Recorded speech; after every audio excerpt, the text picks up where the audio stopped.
My life be like, yeah. My life be like, yeah.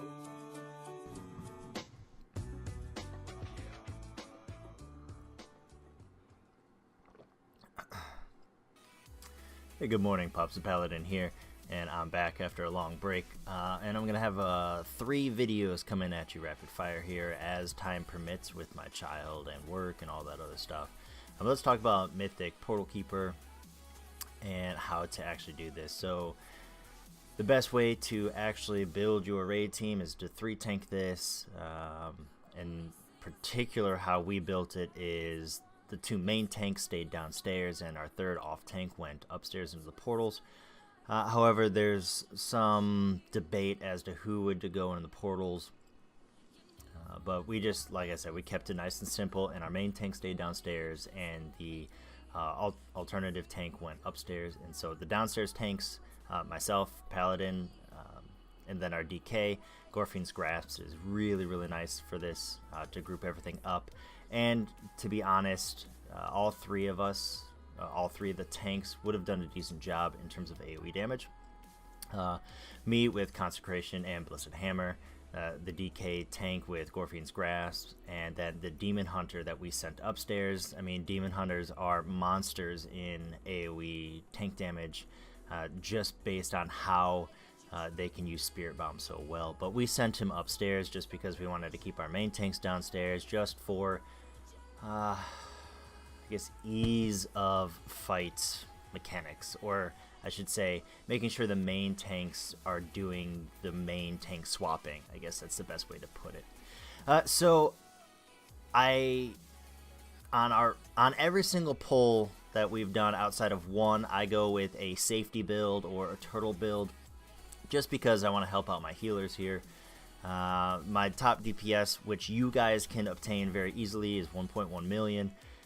Per second, but I average about 750,000 in my turtle build, and I run Sauron's Resolve because there's a lot of damage going out. I'd rather have our DPS up than myself for this particular fight. There's other fights where I will absolutely run DPS build every time, but this one I'll run turtle build. And so kind of give you a little bit of breakdown here. Sold High Lord so I can get a Holy Shield and Blessed Hammer, and I run Sauron's Resolve just for the double heal that I can pull out of here. In order to make sure I've got better survivability, because that 3rd portal, the purple portal, hurts a lot as it's pulsating, and we just kind of go from there. Alright, so now let's actually break into the actual fight itself.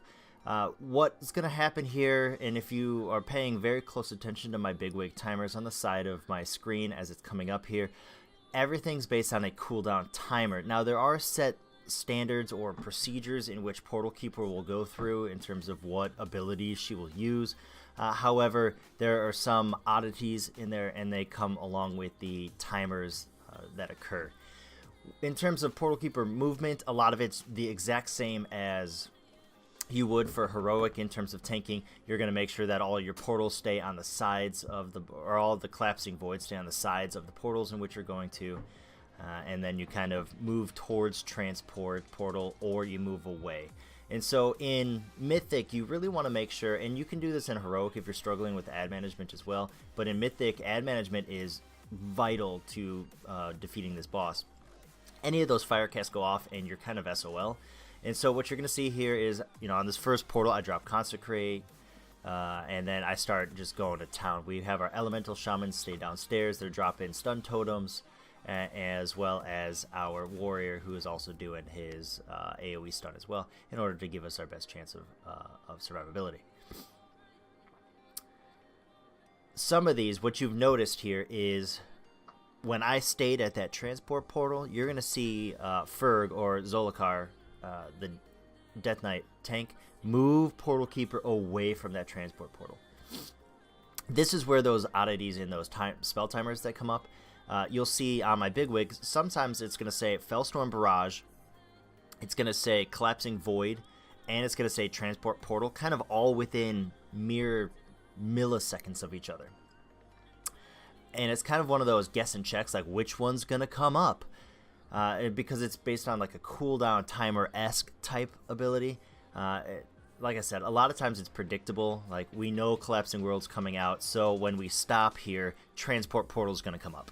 And you're going to see Transport Portal's going to come up right here, and you're going to go, okay, so that makes sense. Now what should come up next? Should it be Fellstorm Barrage? Should it be a Collapsing Void? This is where it kind of plays into the, you can see how there's a Collapsing World and a Fellstorm Barrage all at the same time. So I bait Portal Keeper out just in case Collapsing World comes out. And you can see here it was a Fellstorm Barrage. So we were at least prepared, so that way we can keep melee in hitting the imps as well, just in case. And that it is really, really important in this fight to kill those adds. And so if we lose a little bit of boss uptime damage, that's okay.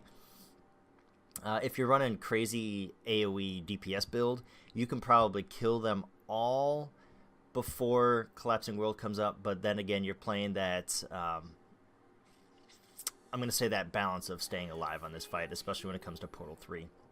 So in terms of percentages, when the portals come up, it's the exact same as in Heroic. So we got 90, 60, or 65, and 30.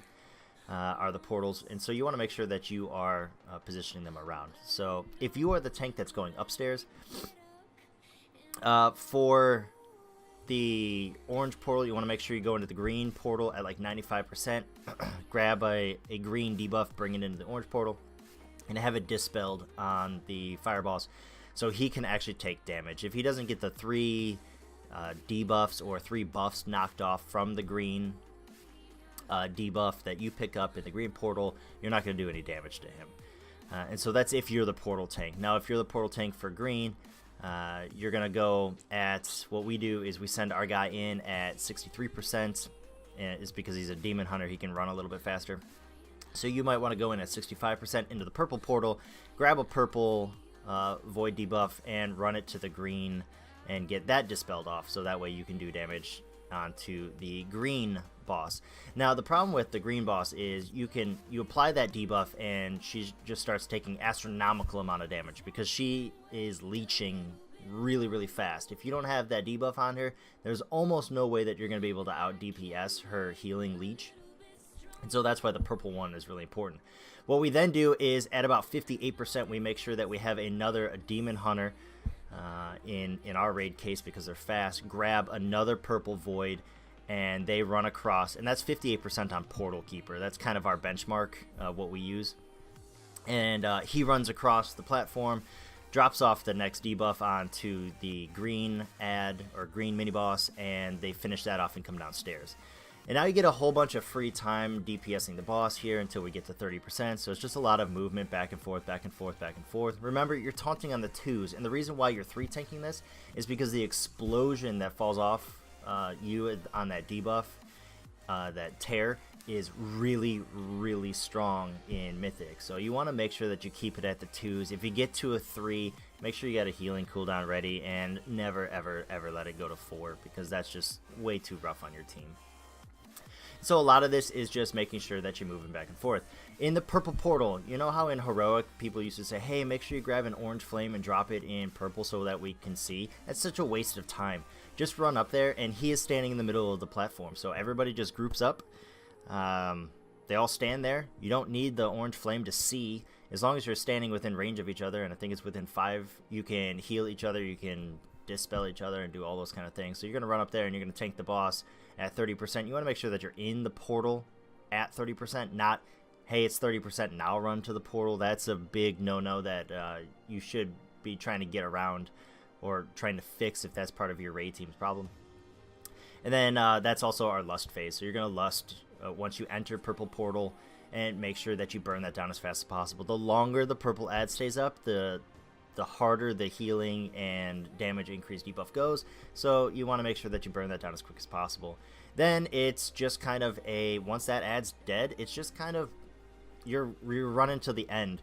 Really, our first kill, I think we had like 5 people up at the end with like 10%, and it was okay because there's not a lot of damage as long as you're still killing the imps and making sure that you interrupt them all.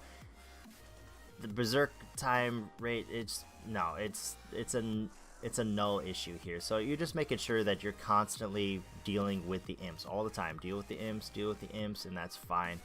You'll see I actually will target off Portal Keeper sometimes just to interrupt an imp to help out my range or melee caster, sorry, my melee guys, in order just to give us that little bit of edge, making sure that none of these casts go off ever.